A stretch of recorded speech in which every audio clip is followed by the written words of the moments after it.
Good evening, ladies and gentlemen.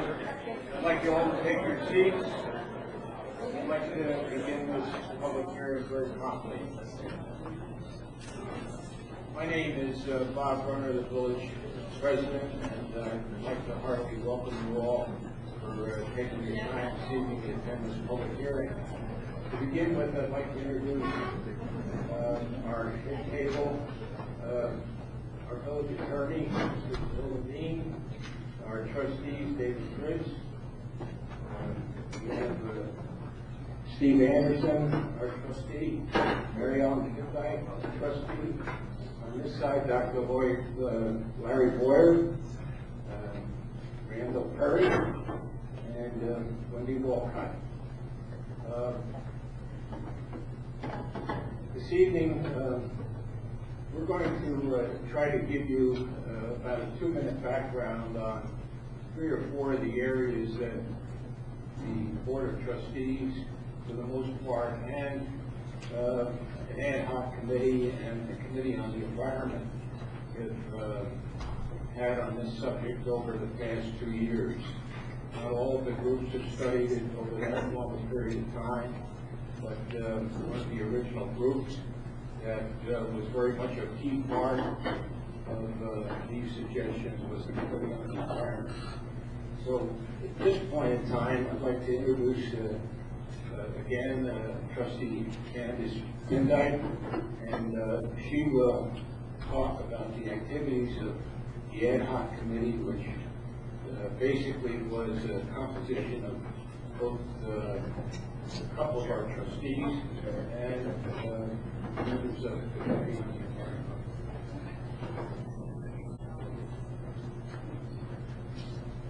But before we get to the ad hoc committee, I think it'd be very helpful if our village manager would review and discuss the existing ordinance. This material basically is what has been on the books since 1970. So, Tom, our village manager. Ladies and gentlemen, I'm going to give you a very brief overview of the history of the Environmental Corridor Ordinance.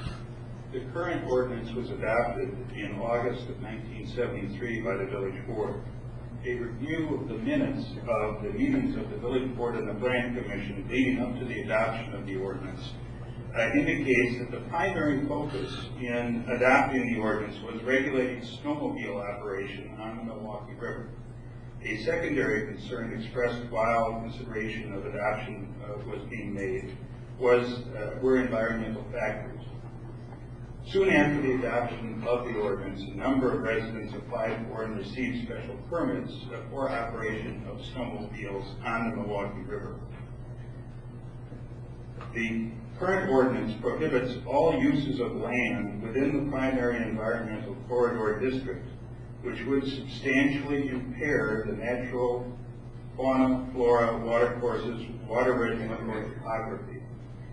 However, the ordinance then expressly provides that nothing herein contained is intended to prohibit the use of such land for forest and game management, impoundment, ponds or lagoons, stream bank protection, seawalls, recreational uses limited to hiking, wildlife observation, golf courses, tennis courts, equestrian trails, bicycle trails, swimming pools, picnicking, cross-country skiing, sledding, lawn games, preservation of scenic, historic, and scientific areas, preservation of wildlife habitat, lawns and gardens accessory to single-family structures, and soil and water conservation practices.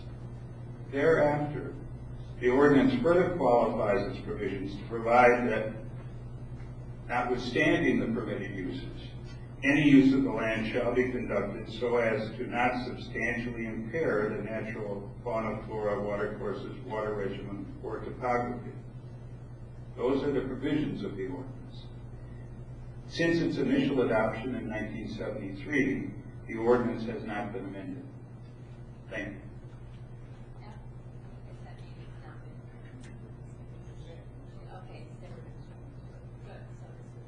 This time I'd like to call on Trustee Van Dyke to give an assessment of the ad hoc committee that I spoke to previously.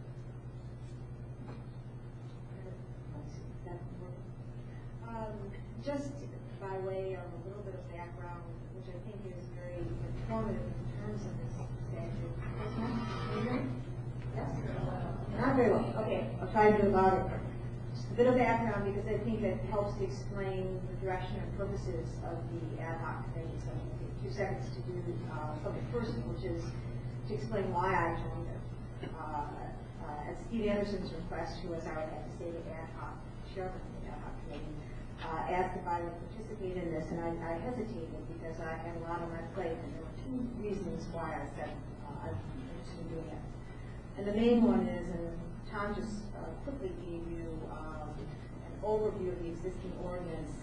As a trustee, when I looked at this ordinance, I felt I could not, in good conscience, explain it to a new resident who's moving into the river and say, this is what it means. I felt it was very ambiguous. It had conflicting standards. It really gave no property owner any clear understanding of what they could and couldn't do in this buffer zone.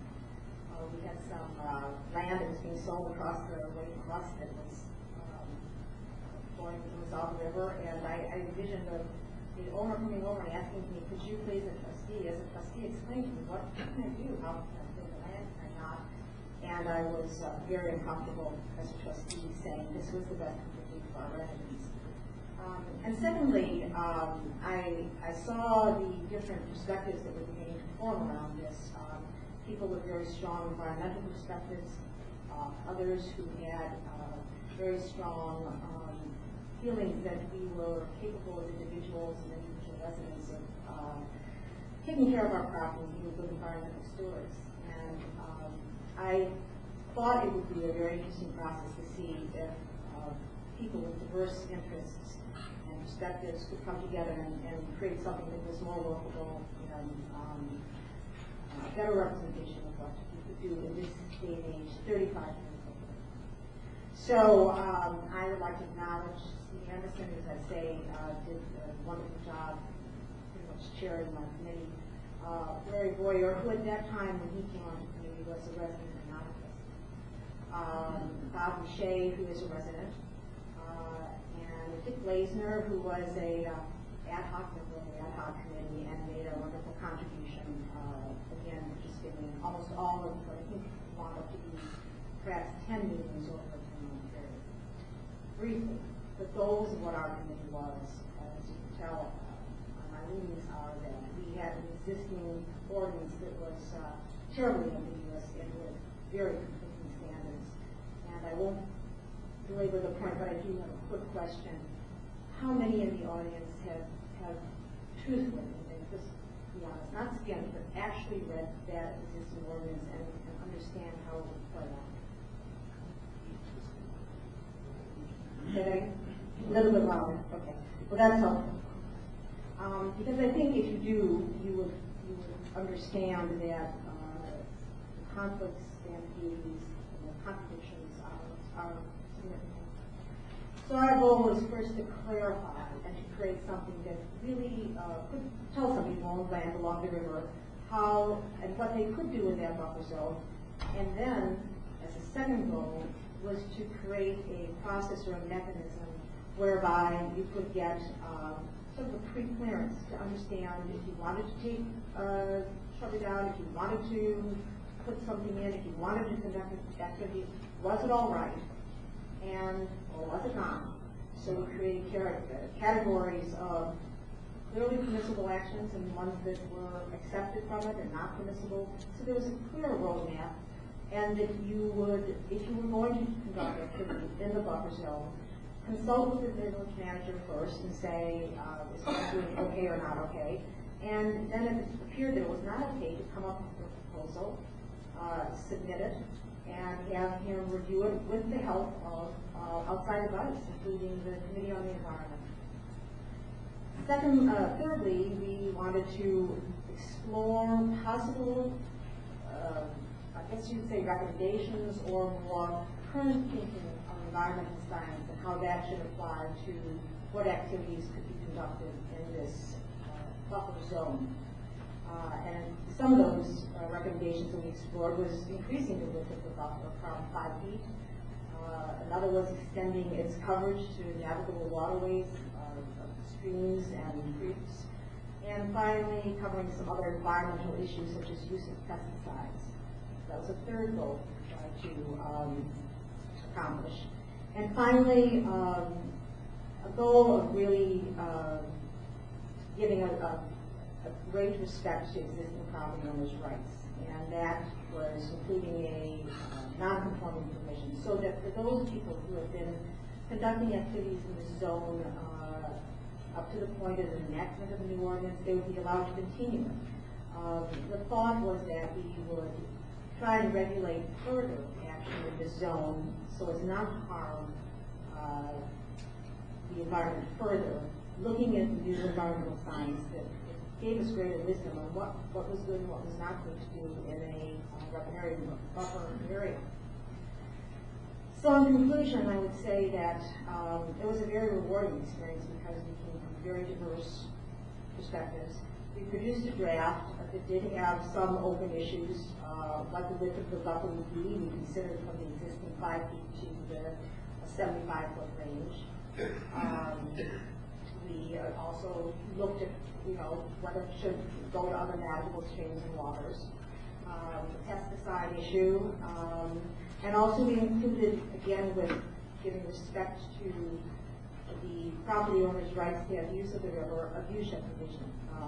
Some of these open issues were subsequently dealt with in a different way in the Planning Commission, and Bob will address that. But in general, I think the collaborative efforts of the ad hoc group to draw from very diverse viewpoints on how the existing ordinance could be improved, do better for our village 35 years later, was very successful, and I'm extremely appreciative of all the work that the people on the ad hoc committee did.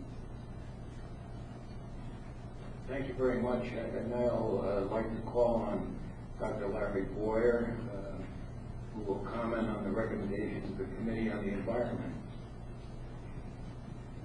Thank you very much. Boy, I never have trouble projecting, so if you can't hear me, I apologize.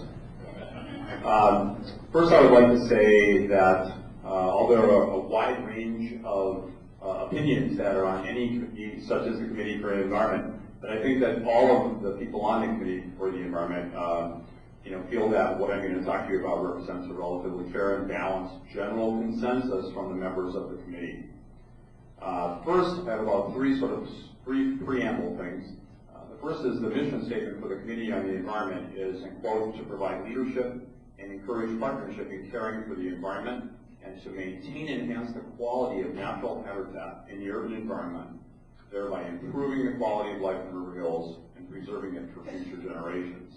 And in case you didn't know, Dr. Henry Gale is the chair, Ann Vogel, Darlene Mockbuehler, Donna Mortara, Barbara Boucher, Michael Weiss, Susan Winnicky, R. David Fritz, Kathleen Landis, and myself are all on the Committee for the Environment. The second sort of preamble to our comments and recommendations are that we have actually, all of us, and I know that you read the signs, have declared that we have an environmentally aware community. Now, when I was campaigning, there was a wonderful lady who called me and said that anybody who has to say that they're environmentally aware probably should think about showing it rather than just touting it. But the history of that is the trustees, before I was a trustee, with guidance from the Committee on the Environment, unanimously passed a resolution in August of 2004 whereby the Board of Trustees agreed to embrace the following as village policy, end quote. The Village of River Hills' greatest assets are its beautiful natural resources. As such, the village should be a thoughtful steward of the environment. Environment shall mean natural resources including air, water, flora, and fauna. With the intent of setting a good example, the village as a municipal body should respect the environment in its daily activities and priorities. The village should educate, suggest, and in certain instances legislate that our citizens do the same. The long-term goal is simple, that River Hills be an environmentally aware and healthy community, unquote. The framework that was presented to the Board of Trustees by the Committee on the Environment 6 months later or so established 3 priorities. Water quality, i.e. natural borders along the Milwaukee River and other waterways, stormwater runoff, sewers, water pollution. Landscape chemical uses, which include the fertilizers, pesticides, herbicides, and a look at the urban forestry, which if you've been watching the news, trees and the emerald ash borer, lots of invasive plants and problems for our native plants. The final sort of preamble here is that the chairman of the boards, Bob Brenner, gave an admonition and guidance to the ad hoc committee that you've heard the composition of, and all of this Committee on the Environment's suggestions and recommendations over the last couple of years, that a new ordinance should be created that is, 1, stronger and updated with the scientific knowledge of the day, 2, clearly stated and not ambiguous, 3, enforceable with some discrete and clear mechanisms, and 4, that has significant penalties for violation of the ordinance.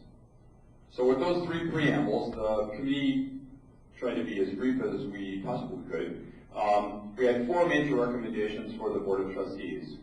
The first one was that a new, clearer, and enforceable ordinance is needed that retains the spirit and intent of the original. Secondly, that a buffer zone of 35 feet from the ordinary high water mark on the Milwaukee River and 10 feet on all the navigable streams is a realistic and serious update of our current protections and is consistent with minimum WDNR standards throughout the state and also sewer packs, and as Bob said, it's advisory, but however, there is a new report that reports on buffer distances and the reasons to have these buffers in Wisconsin, both urban and rural areas.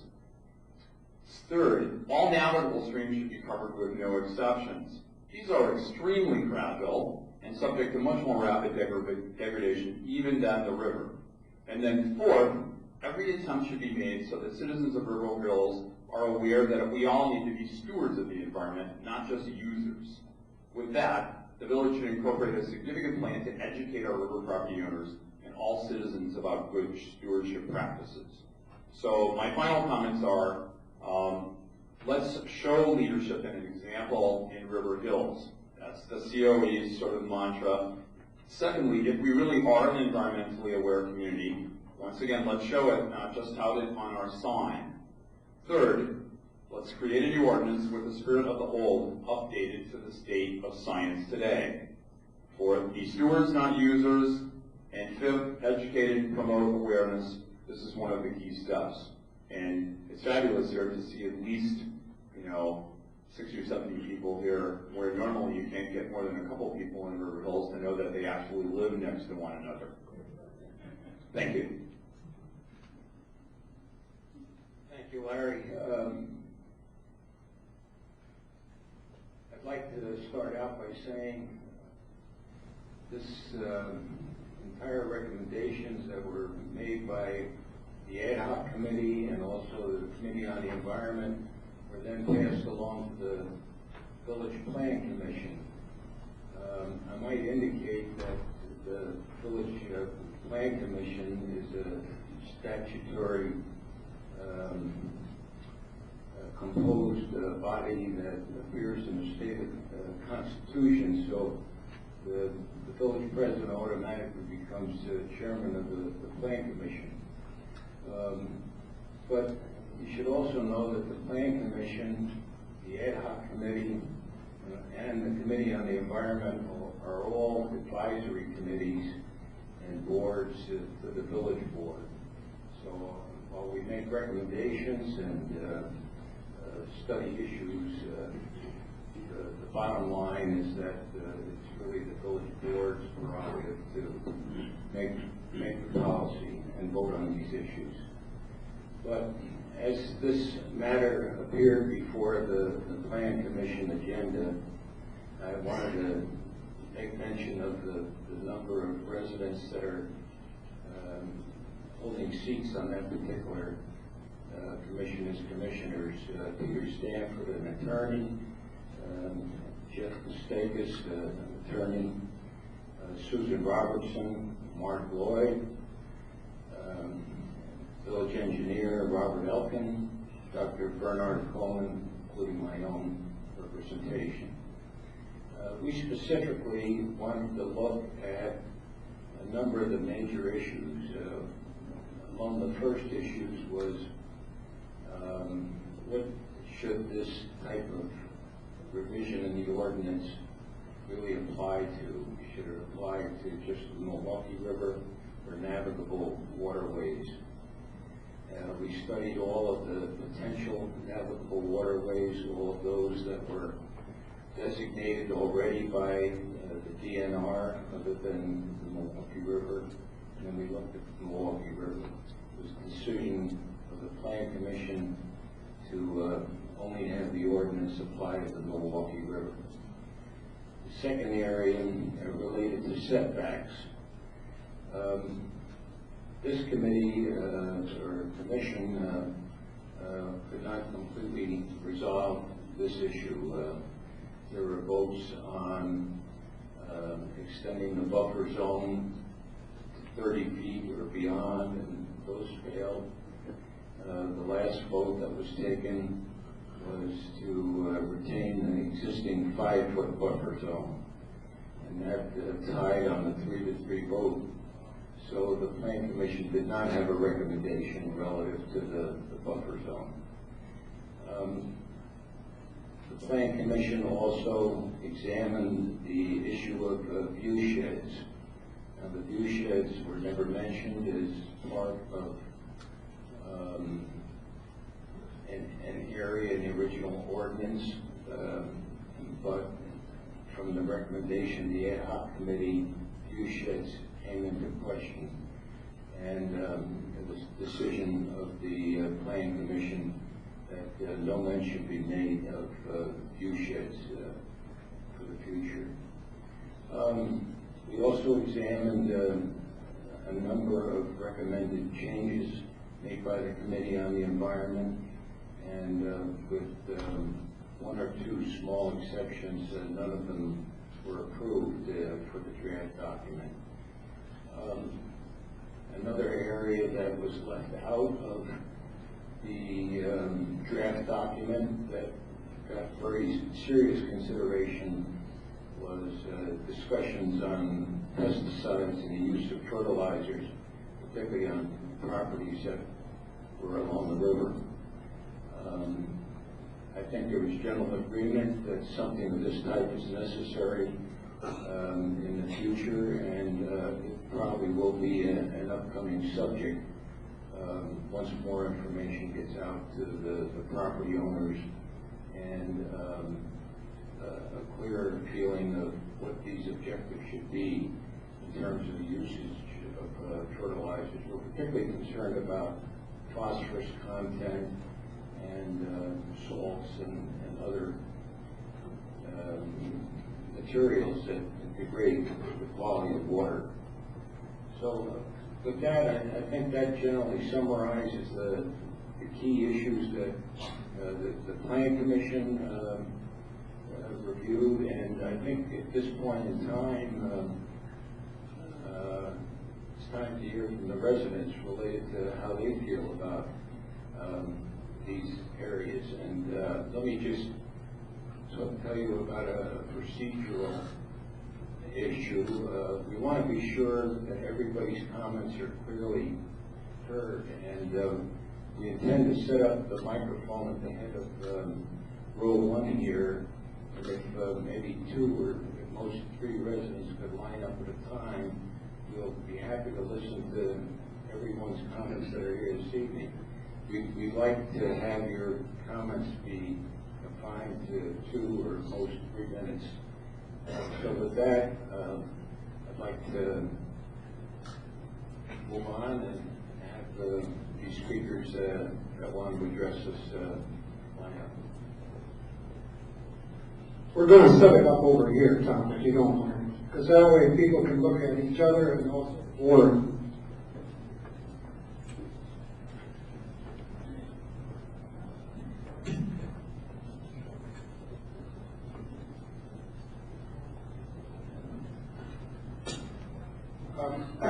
is Alan Williams. I have joint ownership at 8550 North Green Bay Court. The house, the residence, has approximately 300 feet of frontage on South Range Creek, which forms its north boundary, and approximately 200 feet of frontage on the river.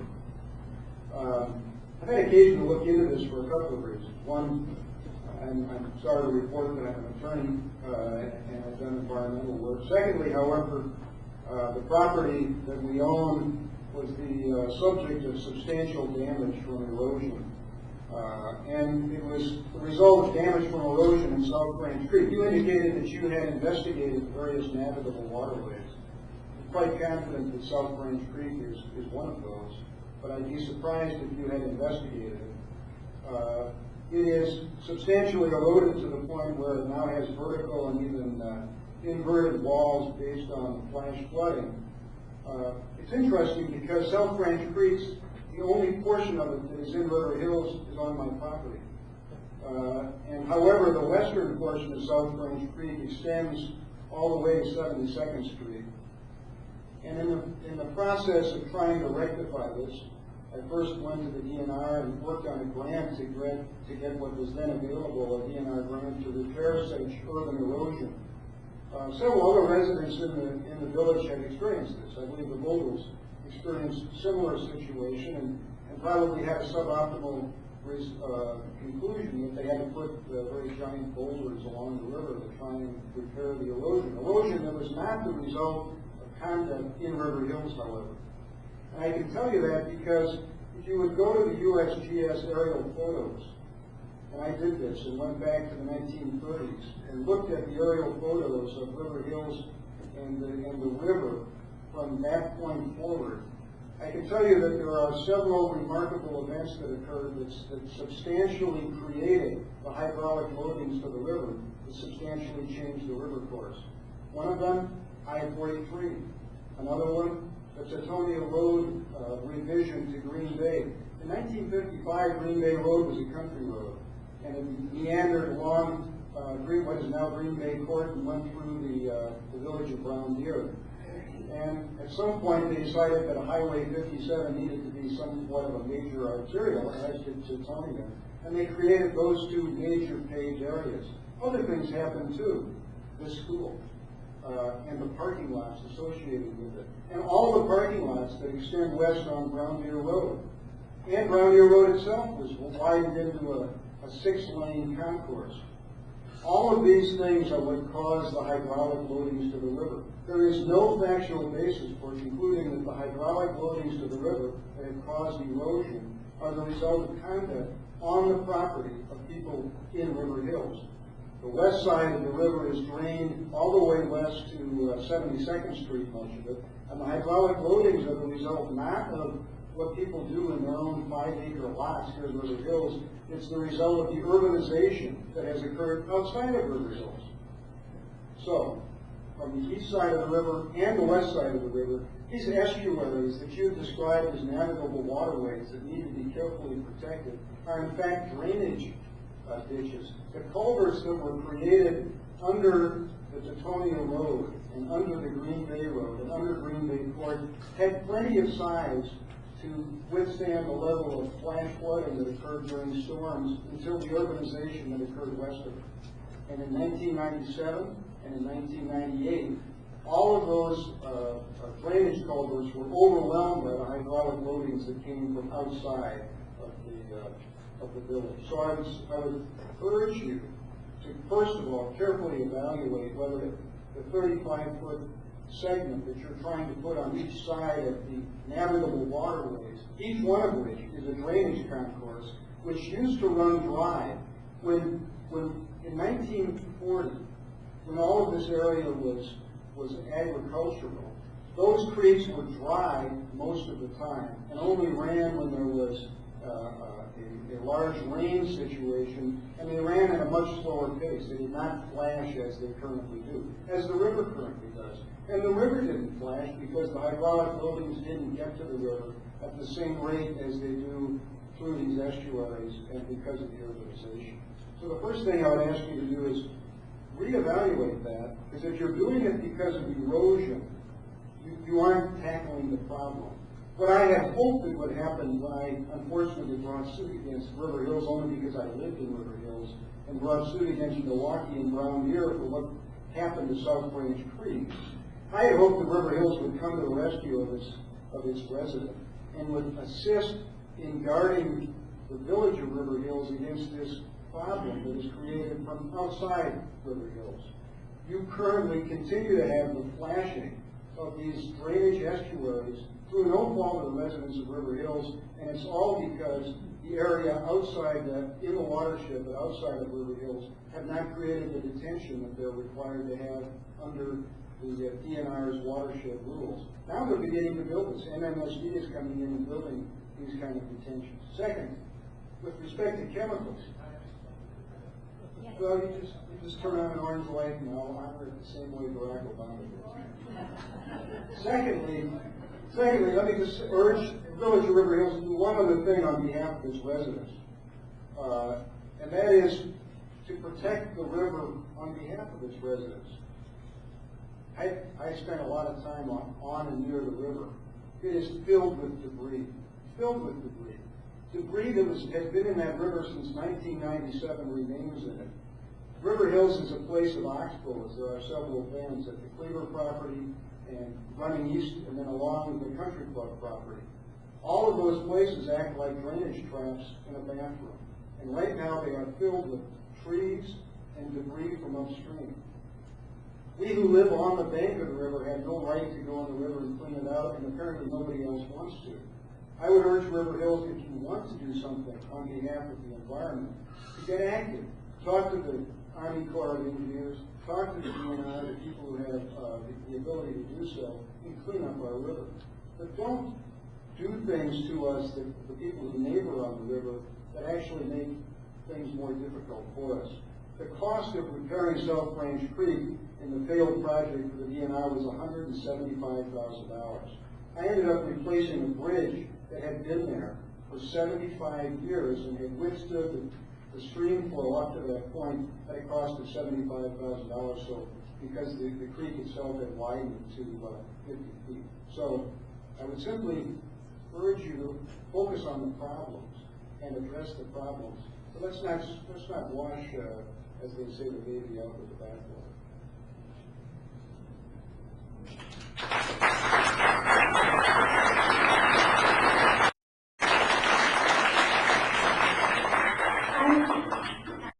And I'll be very quick because I'm between cross country and piano lessons, and I have to go home and make dinner. But I can attest from my own personal experience that what happens upstream will affect your land. When that bridge over Green Tree Road, and I happen to live downstream from probably most of the people in this room. I live downstream of that new bridge on Green Tree Road. Since that was put in, we've lost about 5 feet of our property due to erosion, as well as numbers of very large old trees. We were feeling very virtuous that we had a nice wide riparian border, which is now a much more narrow riparian border. So one point is, I encourage you all on your own to widen your borders because you'll need them. What happens upstream of River Hills will affect all of us. The second thing is I happen to be a psychiatrist and a psychoanalyst.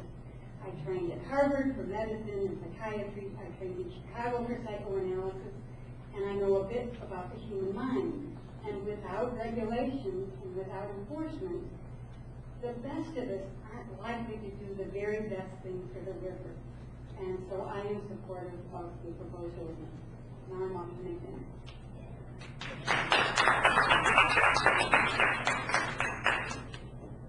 My name is Bob Boucher. I'm a member of the ad hoc committee that worked on the ordinance.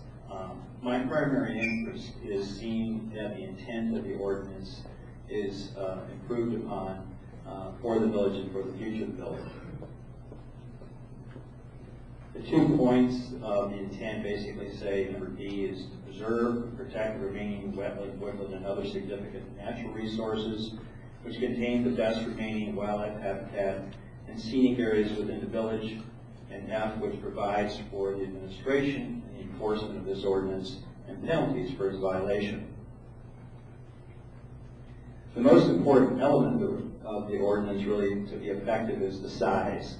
So to bring it up to 35 feet, which would be a current bare minimum of the scientific standard, would be supportive to be effective. And it also needs to include the navigable waterways, because if you don't include it, it's not particularly meaningful, even if it is 10 feet. One of the characteristics of water is it's very similar to air. When this was enforced in 1973, a lot of you might be smoking in this room. You could smoke on airplanes, you could smoke in college, you could smoke in most confined areas. Air is recognized now as a common element, and it's something that no one owns air and no one owns water. And so the current standards are coming along. The air we breathe, if I was blowing smoke in your face, you might object. If people put a heavy application of herbicide or a pesticide to their water, to their land, and it ends up in the water, or there is no buffer to protect, insulate from that, in essence, it degrades the water. The water of Lake Michigan supplies drinking water to 10 million people. So it's a community asset. It's a community of not just River Hills, but it's a community of the larger community of the planet. So I would encourage everyone to support 35 feet. Thank you.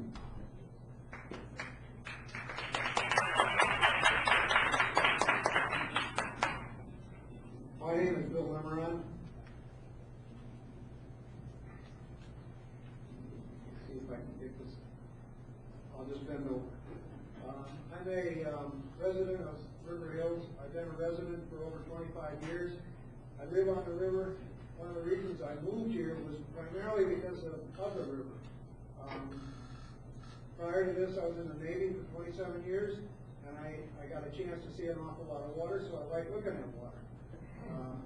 One of the things that I like about my home is that I can come home, look out the window, and view the water.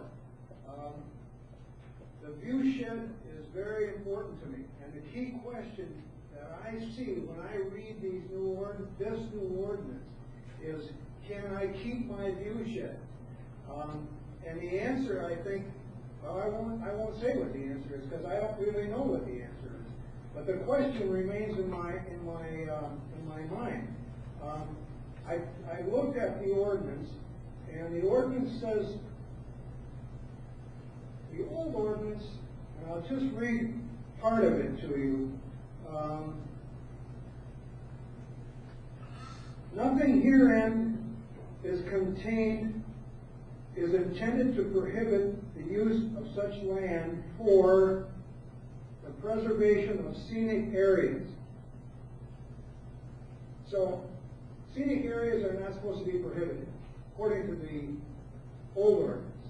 The new ordinance is very confusing. It says the removal of shrubbery, and I have to remove shrubbery from the river's edge every year.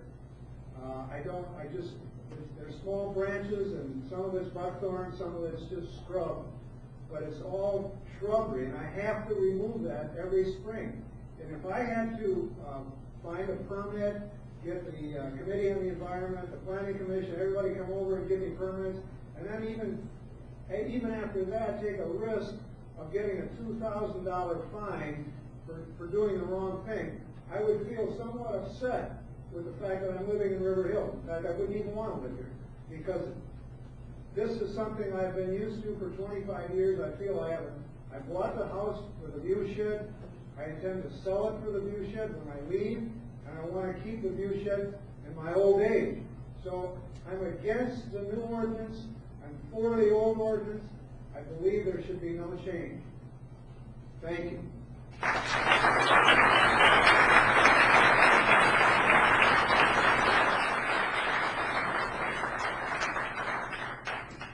My name is Robert Beal, and I do not live on the river, but I have been a resident of River Hills for pretty close to 40 years now. I would like to, first of all, commend the Planning Commission and the Village Board for their hard work on this. It has not been an easy topic, needless to say, and hopefully this is going to come to a good resolution. I would like to take this opportunity, though. Many of you know Shel Lubar, and Shel cannot be here tonight. He is in Uruguay on a State Department mission. But he wrote a letter to the village board dated October 6th, and I would like to read this letter to you. Dear ladies and gentlemen, I write you today regarding your consideration of ordinance number 503. At the outset, let me unequivocally state that my wife and myself oppose any new ordinance or change in the existing ordinance. As residents of the village and in the same home for the past 33 years, we find this action to be unneeded and divisive in a community of rational, compatible persons. I know of no River Hills resident who has conducted themselves in other than an environmentally friendly way. We trust each other, and I know of no disappointments. There is no justification for this legislation. Having stated my conclusion, I also want to advise you of the following. I am not aware that there has been any environmental impact statement prepared by accredited and experienced persons as required for actions of this nature. If this has been done, I hereby request a copy. Nor am I aware that there has been a public report by an independent forester describing the natural cycles of healthy woods and what actions help and which actions such as ordinance number 503 might detract. Nor am I aware of any economic impact statement that deals with the impact this action might have on property values and the finances of the village. Regarding village finances, I refer to additional costs and reduced tax revenues from this action. Having spent much of the last 2 years studying the causes and effects of Milwaukee County's pension scandal, I can tell you that the standard explanation of the county supervisors was, quote, I didn't understand the proposal or the effects it would have, end quote. Do all village trustees have a full understanding of the impact of Ordinance 503 on property values, costs, and lessened desirability of riverfront property? I don't. Finally, going back to my legal education and my sense of fairness, I would suggest to you that equal application of the law would lead to ordinance number 503 being applied to all public roadways, as well as rivers and streams in the future. Regrettably, I cannot attend the public hearing on October 14th. Prior to this announced date, I accept an invitation by U.S. State Department official to travel to Uruguay, etc., etc. Thank you.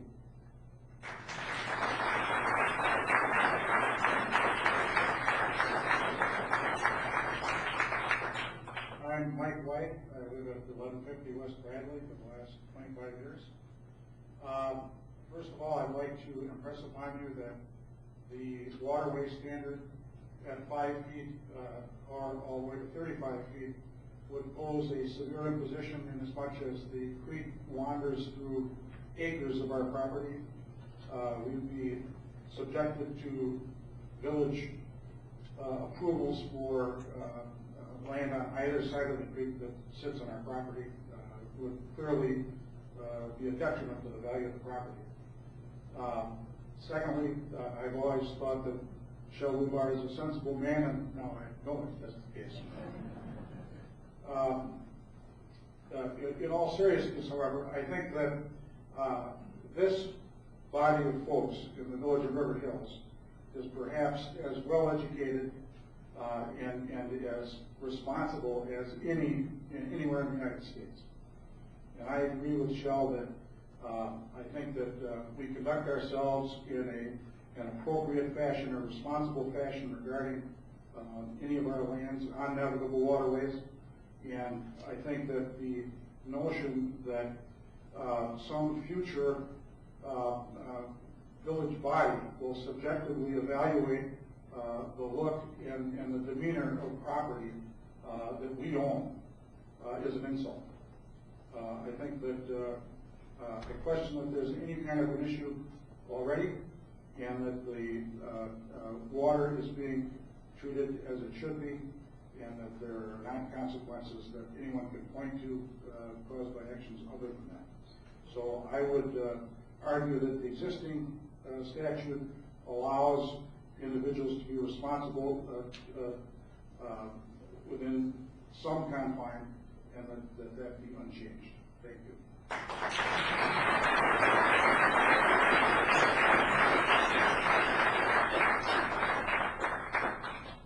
My name is Harriet Bertel. I've lived in the village for 48 years. When I was a child 60 years ago, I thought like a child. I thought the land belonged to us. Now, 60 years later, I put away my childish ways. Because not only have I changed, but the world has changed. Today, we all need to work together to preserve all our resources, including water and clean air. I support the 35-foot buffer zone for the river. And I remember the words of Chief Blackhawk when he said in the late 1800s, "The land does not belong to us. We belong to the land." And I repeat, the land does not belong to us. We belong to the land. Thank you.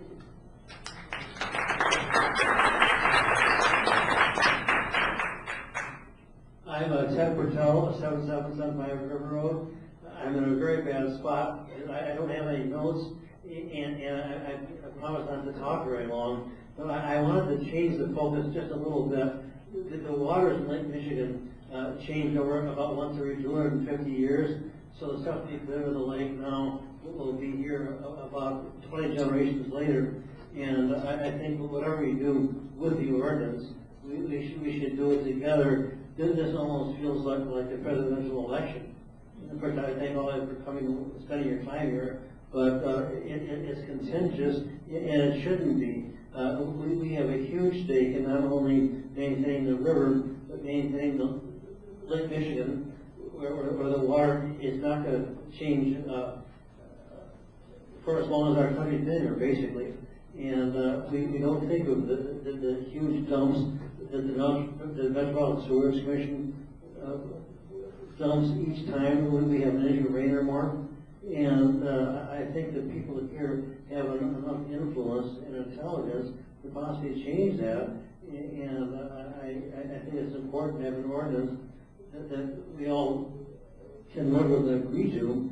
But I think it would suffice to spend some time on the macro picture, not just whether we're 5 feet or 50 feet. The important thing is to save the river and the lakes. Thanks for your time, and stay well.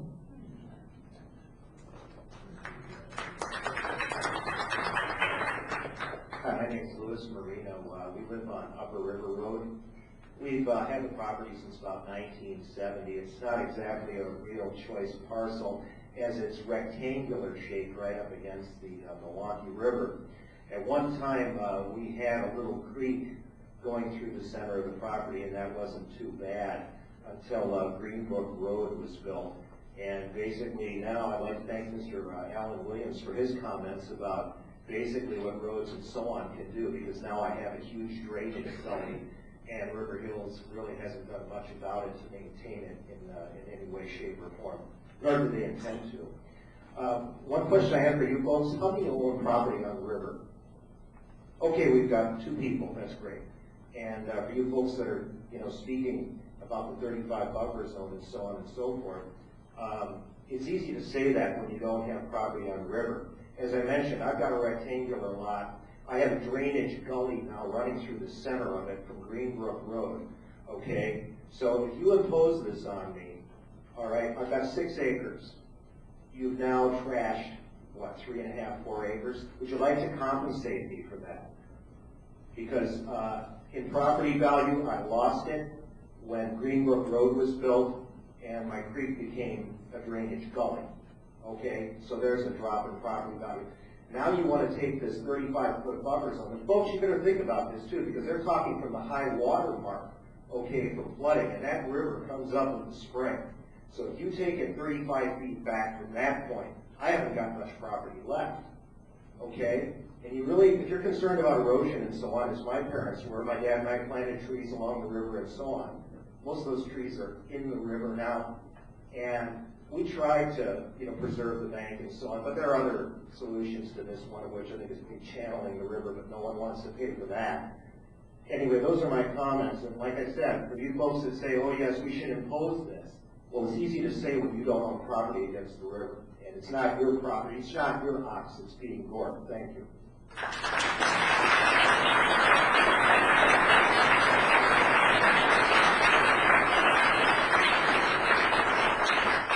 My name is River Church, and I want to speak in opposition to the 35-foot extension. I own more than 300 feet of river frontage south of Good Hope Road, and most of it would fit that definition, and maybe more because I planted trees along it. But about 75 feet of it doesn't, and that's because I live there. And I get up I love the thing. I get up in the morning, I'm a would-be writer, I'm tired, and I look at the river. I look at the river when I get up in the morning, and I see the doe come out, or she always has the fawns in the same place. I know all the nature. I move to the computer. I look at the river. We got a place in our dining room that's glass. We look at the river.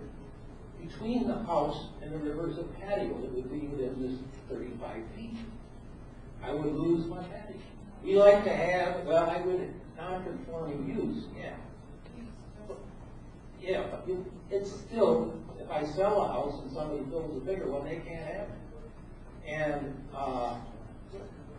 we really love that patio. We're out there, we have picnics on the bank of the river, and we do all of our entertaining in the river, and I'm appalled at the notion that that is not good. I'm a good steward of the land. I don't need this regulation to keep me off the patio or keep whoever buys my property and builds something bigger. Mine's pretty small. It's only 1,500 square feet, one story, but I just don't think that's necessary. I do it necessary to protect that river. I love it, and we don't need this kind of bureaucratic regulation. But other than that, I commend your efforts and concerns.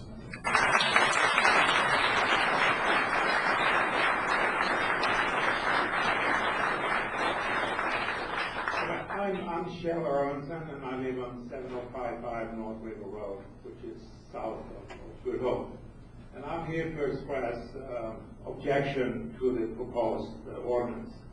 I'm not sure what problem really it's supposed to solve, and I don't see that there is any reason to go beyond what we already have or what we now has in terms of regulations. If in fact there is a problem, it really is a state problem as opposed to a River Hills problem. The river itself, only a small portion goes through River Hills, and more than half of that, only one bank is in River Hills. The other bank is in Glendale or in Brown Deer. And if there are problems, I really think the real problems for the river, and the river is the thing we're concerned about, the real problems are really upstream, with all the runoffs in the watershed, upstream from River Hills. And only about 1 out of 8 or 1 out of 6, depending on how the thing is going to be implemented, 1 out of 6 or 1 out of 8, all of the residences are affected or live along the river. So they are the ones that are affected. And I have objections to the river being suddenly the mandate to watch over what I do on a 35-foot stretch along a riverbank. And we have about 250 feet of riverbank. And I'm not sure that the additional administrative burden on the village staff or on the village commissions are going to be worth or going to be helpful or productive in terms of solving any real problems. So to summarize, I don't see the need for the ordinance. Thank you.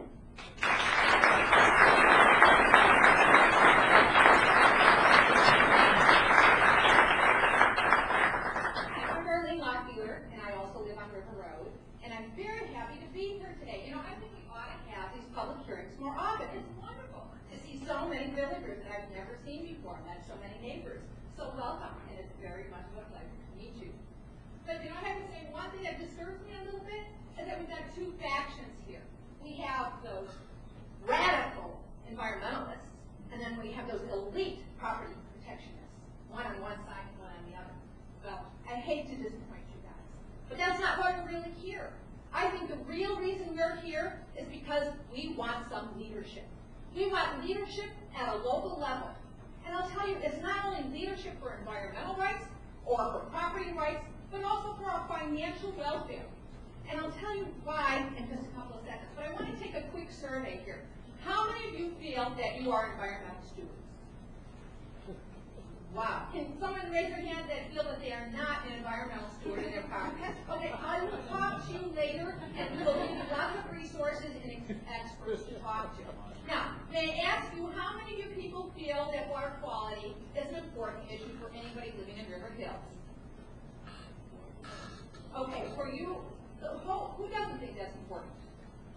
Okay, so it looks like everybody feels that's the thing. And does anybody here not feel that their property value is important? Gosh darn it, look at this, guys. We all have something in common. We all want to have good, high property rates, and we want to have a healthy environment. Well, it seems like we're all on the same page. So where did the division occur?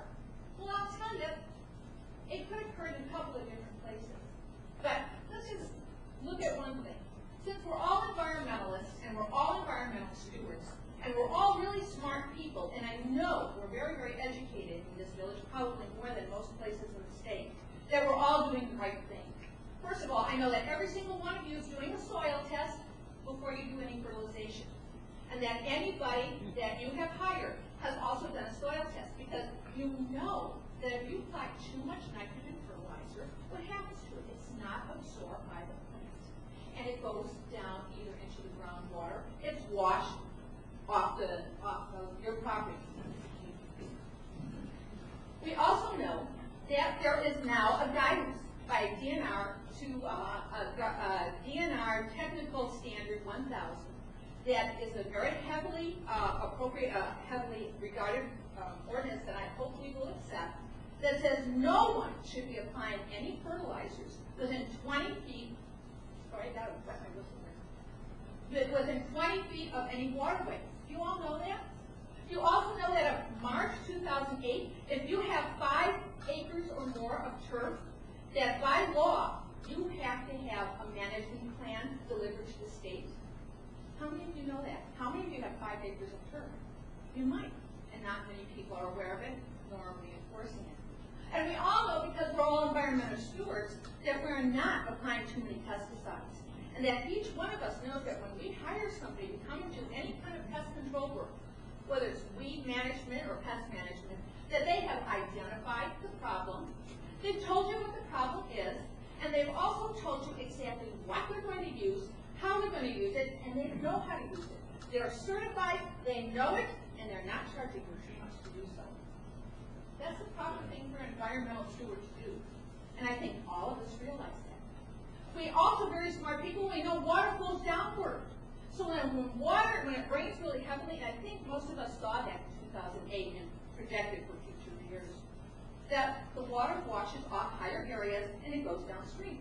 And it ends up in the lower area. That could be your ditch, your pond, your stream, or the river. It eventually all goes down there. And you know what? It takes everything with it.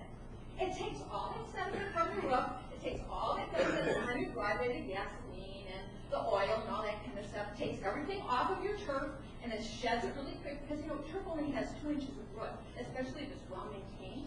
And so it just sort of like sheds down, especially in heavy storm runoff periods. So all that's going straight down to the lowest area, but we're environmental stewards, and we know that we can prevent all that gunk and that erosion and that sediment and that toxic stuff, all those fertilizers and pesticides that may not have been absorbed, all that animal waste, even from those wild animals, yes, and that all goes down into the lowest area. But we know that because we're environmental stewards, and we also know that the only way you can really protect yourself is by providing a really good filter. And by providing a filter, you're going to give as much of your land as possible to native flora. We're not talking trees and shrubs, although that has been suggested as the best type of filter. You know, the best filter would be 100-foot woodland. Now that will take about 90% of the toxicity and all those sediments, and it'll get it off and not allow it to go into the waterways. But we're not asking for 100 feet of woodland, are we? No. We're not even asking for woodland. What we're asking for is, hey, don't do anything. Just put that mower to sleep for the first 35 feet of your property. Let that turf grow so that the roots get a little bit longer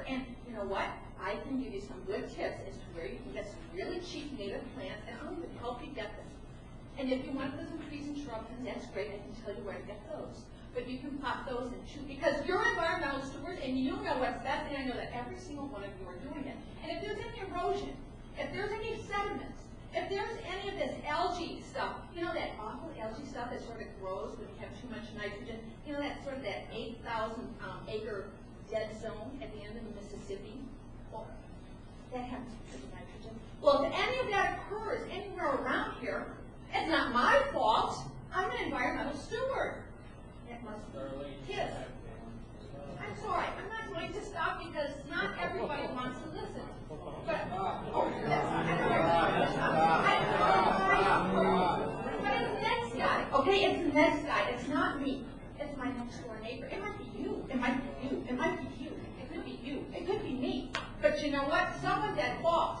And if we are not part of the solution, we're part of the problem.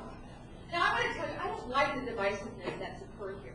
And I think we all need to take some responsibilities for what's happened here in the last couple of years.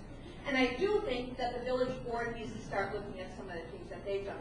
And I just want to tell you that there is some fiscal responsibility. I've heard you talk about financial issues. Sorry, Darlene, you're going to have to ask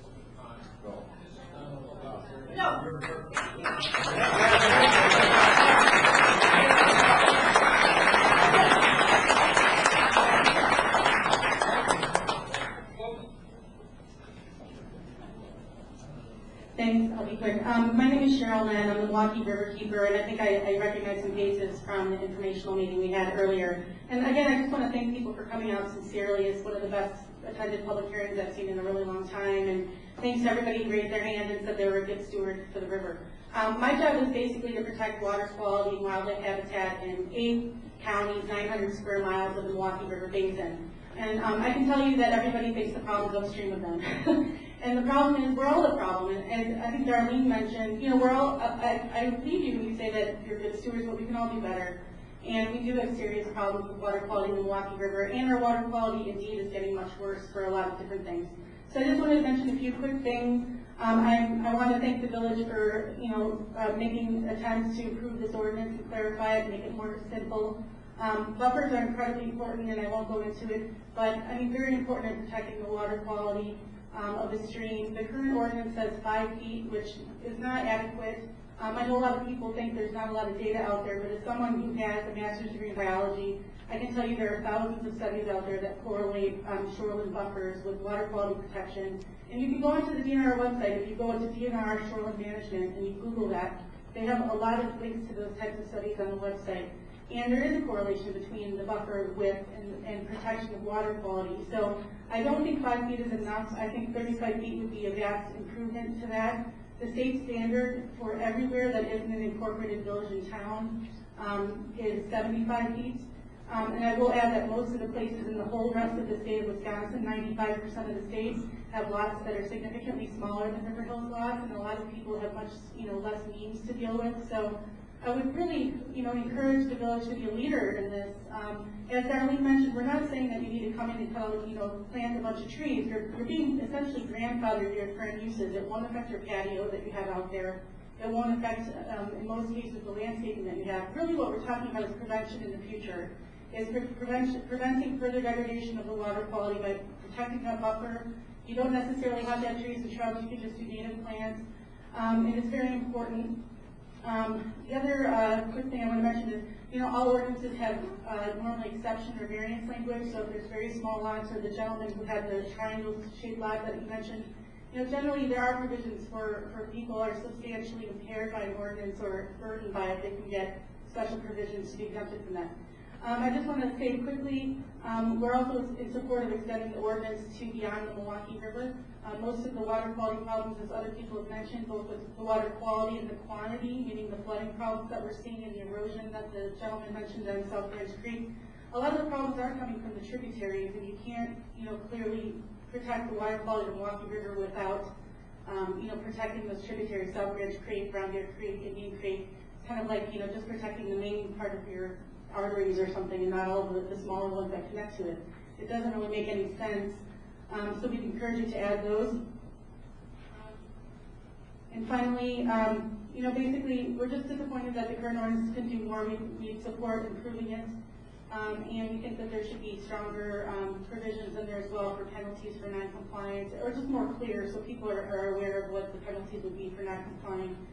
And in conclusion, we just really, thank the village for doing this process and incorporating and asking for public comment and listening to it. And we just really encourage you to, be a leader in protecting the river. As, Bob mentioned, the river drains to Lake Michigan, which is a source of drinking water for millions of people, 40 million people in general, but over 10 million in Wisconsin. And, we really always have a part to play in protecting the water quality. The problem's not always upstream. It's a convenient way of thinking about it, but the fact of the matter is, we're all the problem, and every single one of us can do something, even if you don't live on the river, as Darlene mentioned. So, thanks.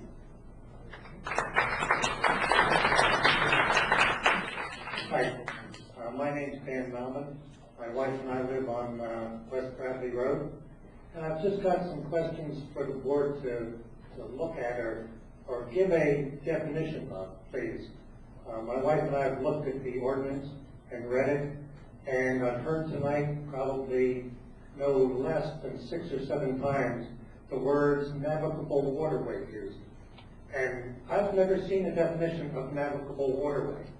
Now, to give you an example, there's a drainage ditch that runs from River Road down Bradley Road. And it's a drainage ditch, make no mistake about it. And I've asked the city on several occasions to clean it out and come up and get the brush, the debris, the things that are blocking the drainage cleared so they could. And I've been told they can't do that because the DNR has determined that that is a navigable waterway. And I said, well, what is a navigable waterway? And I was told anything that a paper cup can float in is a navigable waterway. And therefore, the village of River Hills cannot clean out this drainage ditch. So before we go through this whole ordinance, I'd like to see a clarification on tributary, creek, navigable waterway. Because how do we determine what you're trying to do when we don't understand it?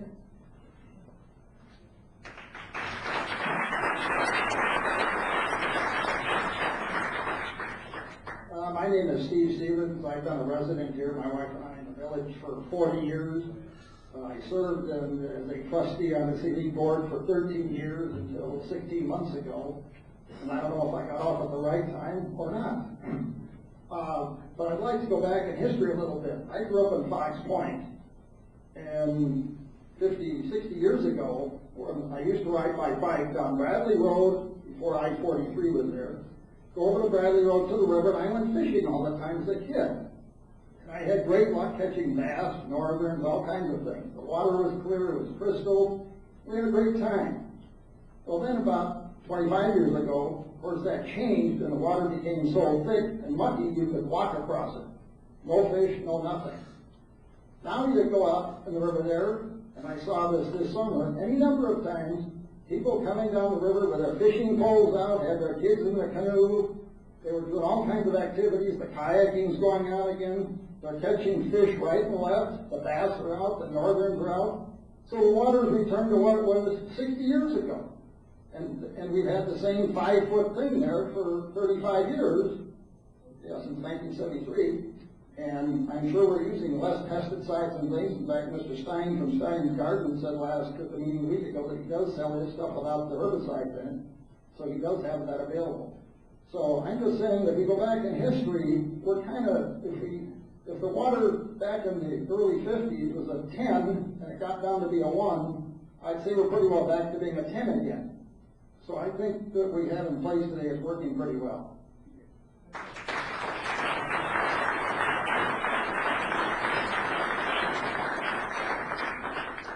I will try to be brief, and because much of what I have to say has already been said much more eloquently than I can. Good evening. My name is Charles Sprague. We've lived at 8180 North Green Bay Road for 14 years. We have approximately 100 yards of river frontage. I attended the public meeting held on September 3rd and sought to educate river residents about current governmental practices elsewhere. I also attended the Village Planning Commission hearing held on September 16th and the Village Board meeting on September 17th. At each meeting, I opposed any change in the current ordinance. Indeed, based on a straw poll taken at the September 3 public meeting, virtually all residents of the village who live along the Milwaukee River and its tributaries oppose any change in the current ordinance.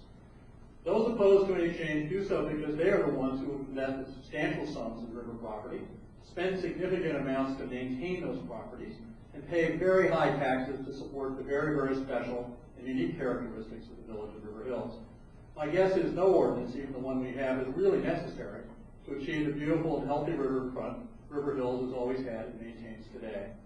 And that efforts upstream and downstream from the village have improved the water quality of the Milwaukee River makes our stewardship efforts even more rewarding. The proposed new ordinance comes to us without a factual basis supporting its need.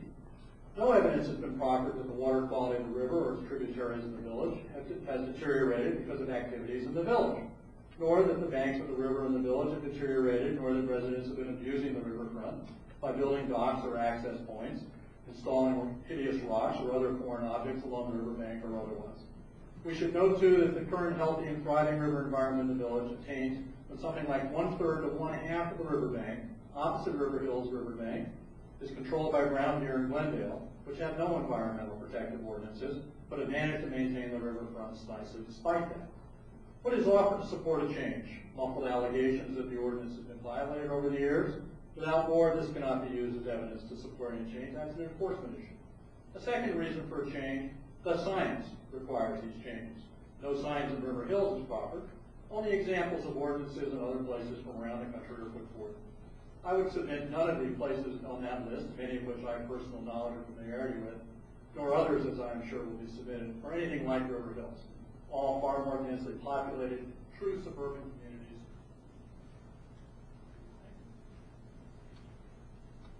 With high-density housing like Shorewood or Whitefish Bay, indeed one would wonder how many people in those communities actually live on the river running through the community. One also does not know what the history of river development in those communities was. Was there a specific problem prompting an ordinance? Has the ordinance improved anything? Etc. What evidence supported the ordinances in those places? We have no idea other than the unspecified secular guide from science. In my experience of growing up in the East, having traveled extensively on business for close to 35 years, having friends elsewhere, I have never encountered or even heard of any residential community as close to a major metropolitan area that has the characteristics of our village. No dense housing development, largely due to 5-acre zoning. No commercial development, and only 5 or 6 institutional facilities.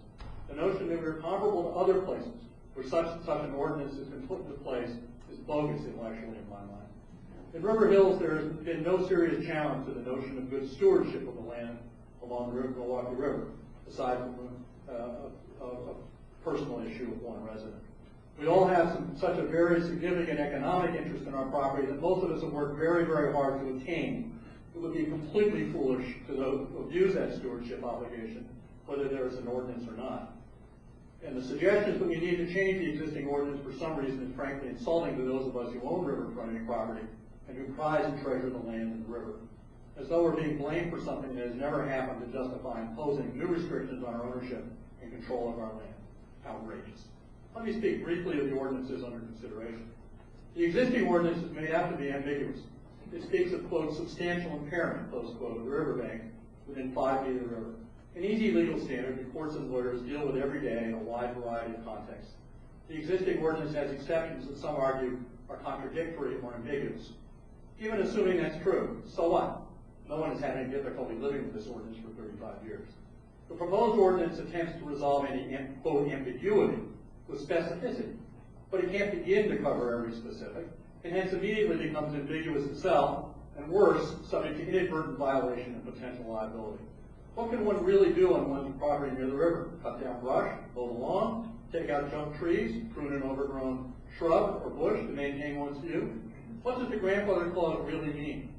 According to the one who in practice will be the chief interpreter of the ordinance, the village attorney, the grandfather clause proposed would permit pruning and trimming of existing vegetation within the 5-foot corridor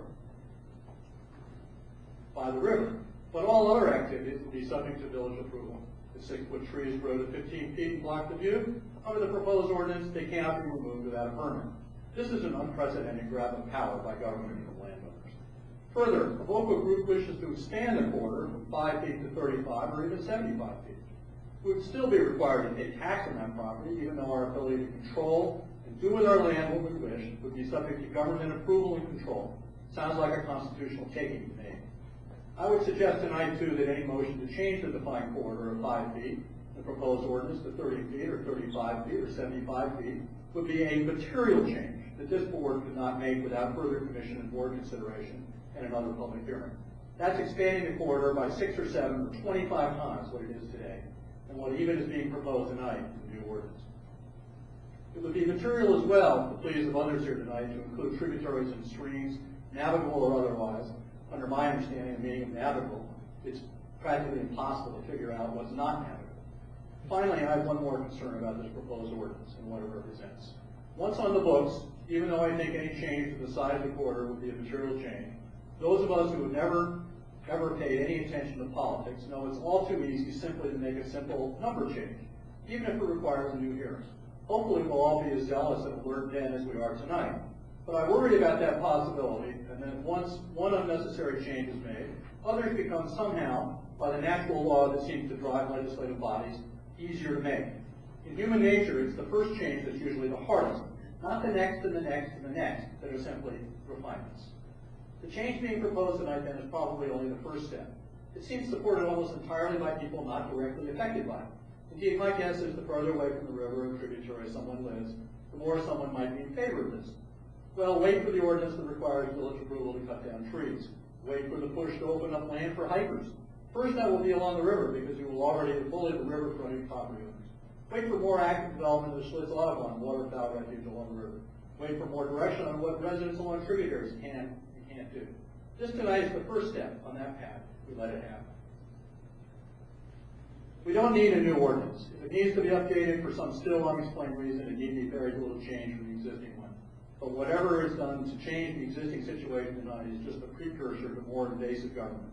It only affects residents along the Milwaukee River and the tributaries now. But it's just a matter of time before it grows to change the character of the place we call home in ways unforeseen and unneeded, but responsive to the science. Everybody does it in similar specious, intellectually vacant reasons. Pretty soon it will be just like those other places, something we all consciously chose not to be like. I urge the board to reject the new ordinance and continue with what we have lived with very successfully for 35 years. If it ain't broke, don't fix it. Thank you.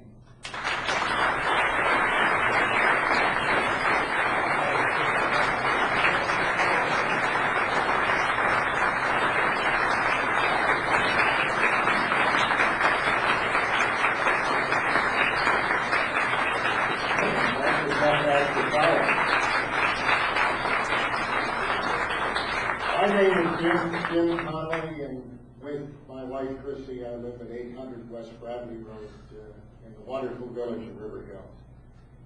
We have lived here for more than 30 years. During that time, I served the village as a municipal judge. I had the privilege of serving on its board of trustees for a number of years. And both personally and with my wife, we love this village and everything about it. When I joined the village board, I asked my father-in-law, Bob Caston, who had been part of this village from the day it was founded, whether he had any advice for me. And he said, I have only one piece of advice for you, Jim. As a member of the village board, remember that the government that governs least governs best.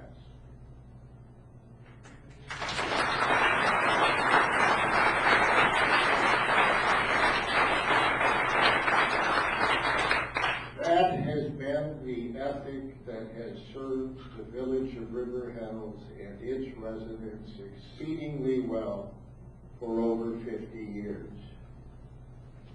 The fundamental question in front of our board is this ordinance needed? Not desired, not the result of the law of good intentions. Is it needed? And is it needed at a level sufficient to interpose on the lives of our residents in the way that this ordinance has drafted does? I'm not going to stand here and spend the next 15 minutes listing all of the legal problems that I see with this ordinance. I'm simply going to go back to the very simple and very clear principle that government that governs least governs best. I'm asking this board to have the intelligence and the courage to simply say we don't need it. Because, ladies and gentlemen, we don't need it.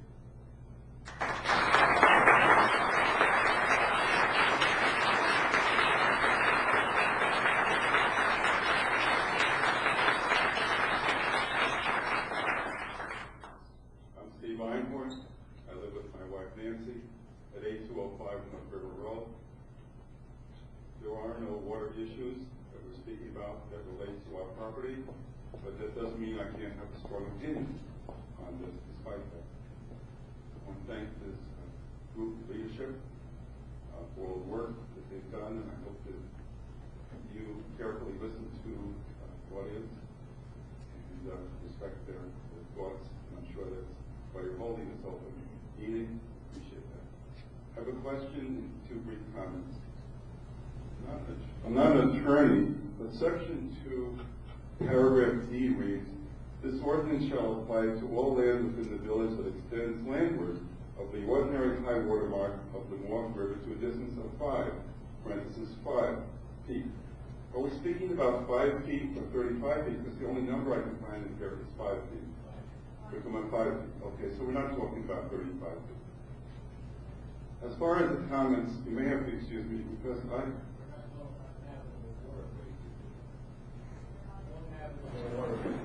we're not talking about navigable waterways. Thank you.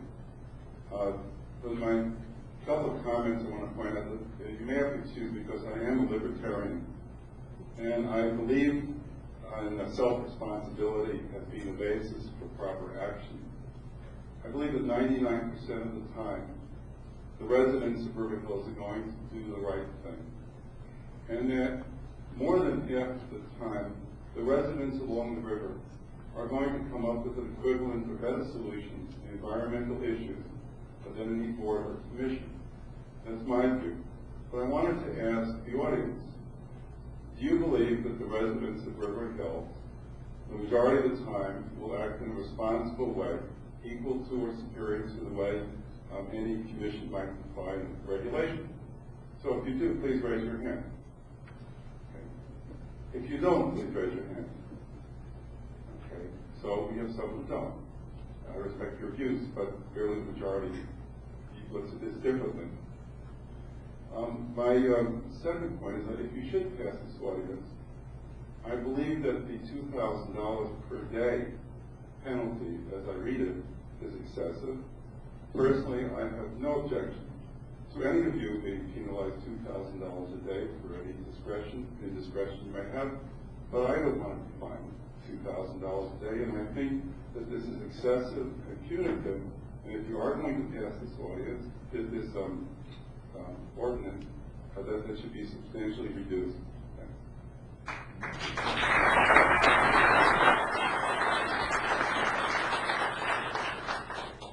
I'm Ann Vogel, and we live at the end of Bradley Road, and a beautiful woodland property that has Indian Creek going through, and we border on the Milwaukee River. So the river and its passage and the creek are very important presence to us and inspiration to our everyday life that we've had for over 43 years on this, that we've been privileged to have on this spot, that we are only caretakers of this short time of our existence. And we're very aware of the woodland tribes that were there prior to us, and the projectile points and the workstations and why they chose that property. So we feel we're trying to be responsible stewards. And I feel our responsibility in this village is to environmental stewardship. We know how important, because it's been said over and over again this evening, how water quality, the importance of it, and the communities upstream and downstream from us, and how we must all work together. the significance of the health of the Milwaukee River and how important it is to our Lake Michigan, which we know is in perilous condition. We need to assure that River Hills is a leader in playing a responsible environmental role, because now water quality is a national and a political issue. And if, in fact, the village is going to update and strengthen the existing ordinance 2.40, it then needs to increase the buffer zone protection for waterways beyond 5 feet to 35, which is the minimum of the Wisconsin Department of Natural Resources that they recommend. And it will be a poor reflection on our village if we do not meet the state's standards, especially as River Hills has received high praise for its vision by enacting the very first environmental ordinance to be registered in Milwaukee County in 1973. This is now, as I said, a national issue regarding the public's right to clean water. And I'd like to just refer to this UWM Today and its title. This is the fall edition 2008, and its title is Water the New Oil? And then it explains about the importance, and so I recommend it. If we don't act as local citizens by adopting the local ordinance within current scientific standards, sometime in the very near future, the state will do it for us. And likely, the standards will be much higher, like in Massachusetts, where it's 200 feet. Maryland and Virginia, 50 feet to 100 feet. Or our neighbor, Illinois, with its tax incentive buffer area at 66 feet. All this information is in this binder that was put in the Village Hall. It was given to Bruner at the last board meeting. Backyard buffers, protecting habitat and water quality. You can go and refer to that. The statistics that I was just referring to are in that, and much more valuable information. And the Committee on the Environment also has other things about invasive plants. It's all for your reading if you go to the Village Hall. So a 5-foot buffer zone for River Hills is just inviting future legislation from a state level. So I say, while we're here and we can in dialogue discuss, we should come up with a reasonable plan for more than 5 feet and something that will say to the state, we are trying to further and be good stewards of our waterways and participate. So the proposed ordinance, it's not finalized. And the next generation living in the village of River Hills depends on us, not a state agency, to determine the right direction to ensure a responsible environmental legacy. And I hope, and I think tonight is very positive, that we give direction to our board of trustees and let them know we do want action and we do want responsible stewardship and enforcement.